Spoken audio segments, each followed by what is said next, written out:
Mbola ijany eo amin'izay lafiny politika izay any isika ndrafitra politika misy amin'izao fotoana izao, indrindra eo amin'ny fisina antoko politika maro dia maro no mahatonga ny tsy fahamarinana toeran'ny mpanao politika eto Madagasikara.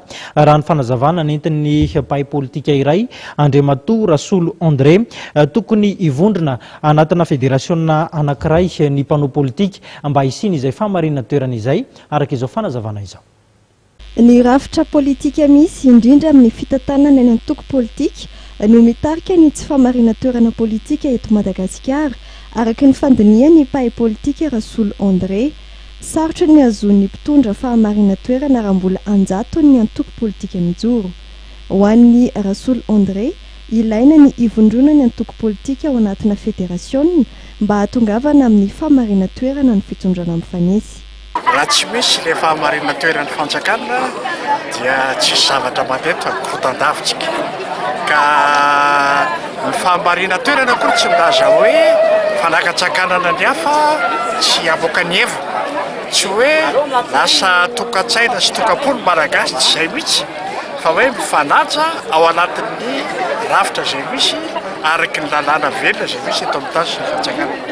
Ka araky ny fandiniako azy ao am-pontsika daholo izay, fa ny tena problème eto amintsika dia ny système politique eto amintsika, ny fitondrana ny antoko politika eto amintsika ny tsy mety. Io mihitsy ny tsy maintsy amboarina satria tena io ny makarary ny firenena. Raha araky ny fahitako azy, tsy mety io antoko telonjato mahery miampy indépendant maro dia maro io, tsy mety io. Fa raha tiantsika hitombona ny fanjakana, raha tiantsika ho maro toerana ny fanjakana, dia tokony ho antoko telo na efatra ny misy eto.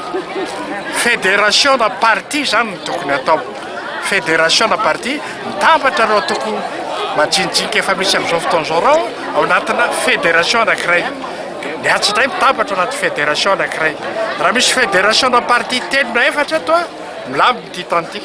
Miankina tanteraka amin'ny fahavononan'ny mpitarika politika ny ahafahana mametraka izany ho iatrana Rasolo André. Ity 2016 ity araky ny teninao tao zany aloha dia manantena sy manina hoe mba ilamina ny tany kanefa raha mbola tahaka an'izao fandehany dia zéro tsara. Manomana élection tsika 4 millions d'électeurs savitaka. Manomana élection tsika 12 000 électeurs manerana ny firenena le farany tao mbola misavitaka ihany. Aiza moa zany ny problème, tsy dia le hoe ny fanomanana élection fa tena hoe ao anatin'ny acteur politique le problème. Fotoana izao hoy Rasolo André eritreretan'ny mpitondra ny mpanohitra ary ny mpitarika antoko politika andraisana fanapahan-kevitra ho fanatsarana ny rafitra politika eto Madagasikara. Izany dia ahafahana mahazo fahamarinana toerana ara-politika izay antoka amin'ny firosoana amin'ny fampandrosoana.